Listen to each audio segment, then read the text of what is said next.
खोथा बुंसै नों गोरबोनि दरजा खेवना नों सिरि सिरि हाबफैयो गोरबोआव गोसोनि हास्थायनाय बारा जाबाय सना।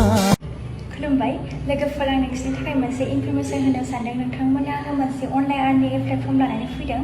नोंसोर न'आव थानानै खामानिखौ मावनो हागोन। फेसबुक, इन्स्टाग्रामखौ नायनानै टाइम वेस्ट खालामस्लायस्लाय नोंथांमोना बे खामानिखौ मावनानै मोजां इनकाम खालामनो हागोन।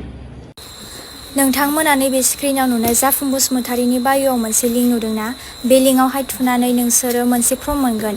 बे फर्मावहाय नोंसोर जाखिनि नुदों बेफोरखौ नोंसिनि नाम एबा कन्टेक्ट नाम्बार जा नुदों नोंसोर बेखौ फर्मखौ फिलआप खालामबानो जाबाय दे। फर्मखौ फिलआप खालामखांनायनि उनावनो 1 आवार एबा 2 आवारनि गेजेरावनो बिथां जाफुंसार बसुमतारी आरो बिनि टिमा नोंसोरखौ कन्टेक्ट खालामगोन। कन्टेक्ट खालामखांनायनि उनाव बिसोर नोंसोरखौ फोरोंगोन माबायदि खामानि मावलांनांगौ। बे खामानिखौ मावनोबाथाय 18+ जानांगोन। नोंसोरबो जुदि जब मावनोबाथाय बे खामानिखौ पार्ट टाइम हिसाबै मावनो हागोन आरो बे प्लेटफर्मा 49 इयार्सनिबो बारा जाबाय। लोगोफोर, थांनानै फर्मखौ फिलआप खालामहैदो, न'आव थानानै इनकाम खालामदो।